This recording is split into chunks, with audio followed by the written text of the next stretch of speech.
For a small town like theirs, the wedding felt straight out of a movie. The ceremony was held in a vintage Victorian estate nestled deep in the woods of upstate New York. It was twilight, cool air, soft glow of fireflies, and the subtle scent of pine in the wind. Everything felt like a dream.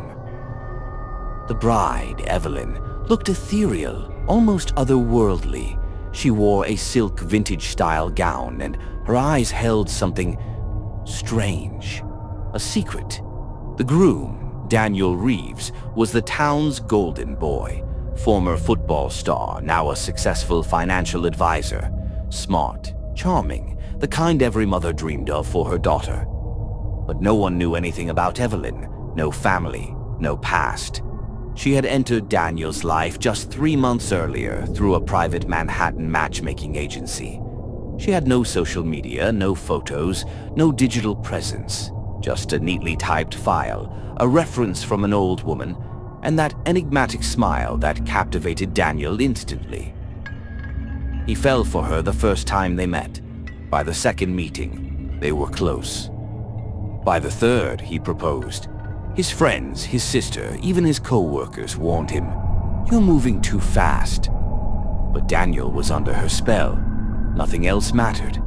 The wedding day was perfect. Jazz music floated through the gardens, champagne sparkled under fairy lights, and Evelyn barely said a word, just a soft smile, unreadable eyes, and her hand never leaving Daniel's. After their final dance, they drove to their honeymoon suite, a secluded old farmhouse Evelyn had chosen herself. She said it reminded her of her childhood. It was deep in the woods, no signal, just silence. "Just us," Evelyn whispered as their car pulled into the gravel drive. The house was old but clean. Red shutters, a wooden porch, lanterns casting a soft glow, the fireplace crackling warmly, and a sweet scent in the air, like dried flowers and burnt sugar. Daniel set the bags down. Evelyn walked ahead in silence, not once looking back. "Upstairs, first room on the left," she said flatly. Daniel followed. In the bedroom, candles flickered. A large four-poster bed, an antique mirror, and that same sweet but oddly unsettling scent. Evelyn stood by the window, staring out. Daniel walked over. "Hey," he whispered, "we're here." She didn't answer. He touched her shoulder. "You're freezing." "I'll be warm soon," she said softly, her voice emotionless. She sat on the bed. Daniel joined her. "You look so beautiful," he said. Evelyn turned to him. "Do you truly love me?" Her voice was so sudden it startled him. I do." "Of course," he replied. "Good," she said. "Not everyone does." "Everyone who?" Daniel asked. She didn't answer. She stood and walked to the mirror, just staring at her reflection. Daniel followed her gaze. For a second, just a flicker, he saw something behind her in the mirror, a shadow taller than her, unnatural, inhuman. He turned. Nothing there. He laughed nervously. "Maybe I had too much champagne." Evelyn didn't laugh, didn't even move. Daniel sat near her again. "Why won't you talk to me?" She whispered. "Can you hear it?" "Hear what?" "You will, very soon."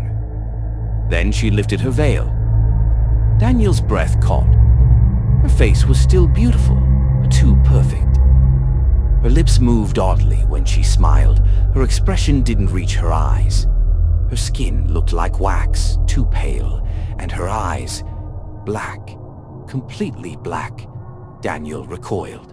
What? What is this?" Evelyn leaned closer. "It's time." "Time for what?" he croaked, his throat dry. "You'll understand soon." She turned back to the mirror. Her reflection, Daniel noticed, moved a second after she did. Something was deeply wrong. That entire night, Daniel couldn't sleep. Evelyn lay perfectly still, like a statue. eyes wide open, smiling that strange, dead smile. Daniel kept telling himself, "It's just stress, wedding jitters, exhaustion." But when he opened his eyes at 3:17 a.m., Evelyn was staring straight at him. "Were you awake?" he asked, terrified. "I never sleep," she whispered, and rose slowly, walking back to the mirror.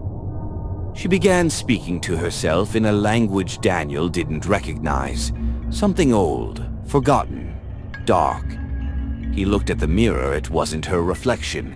Oh, there was something else there now. Tall, bony, pale, holding a black veil, slowly getting closer. Daniel stood up, voice shaking. "What the hell is happening?" Evelyn turned to him. "You married me. Now they'll take you." "Who are they?" She smiled. "The ones my soul is bound to." He looked back at the mirror. The figure was gone. Only Evelyn's reflection remained, but still, it moved just a second too late. That was the moment Daniel decided to leave. The next morning, "I'm going into town for breakfast," Daniel said. Evelyn simply smiled. "Okay, just be back before sunset. People get lost after dark in these woods." That smile chilled him deeper than anything else. He jumped into his car and sped to the nearest diner. There, with shaky fingers, he ordered coffee and opened his phone. Search terms: old farmhouse deaths upstate NY, Evelyn missing person, Victorian bridal hauntings USA. One article stood out.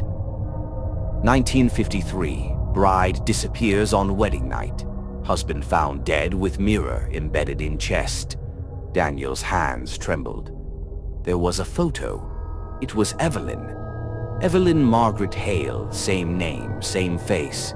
The article was from 70 years ago. It ended with, "Locals say Evelyn never left. Every few decades she finds a new groom, and each time the mirror takes another soul." Daniel dropped the bill and rushed back to the farmhouse. Sunset had begun. Inside, the house was darker than before. Evelyn stood by the mirror, but now wore a black bridal gown. In her hands, a bouquet, wilted and brown. She turned. "You came back. Good, you're not leaving." "Evelyn," Daniel said, trembling. You're not human. What are you?" "I'm a memory. I'm the first night that never ends. You married me. Now that night will repeat forever."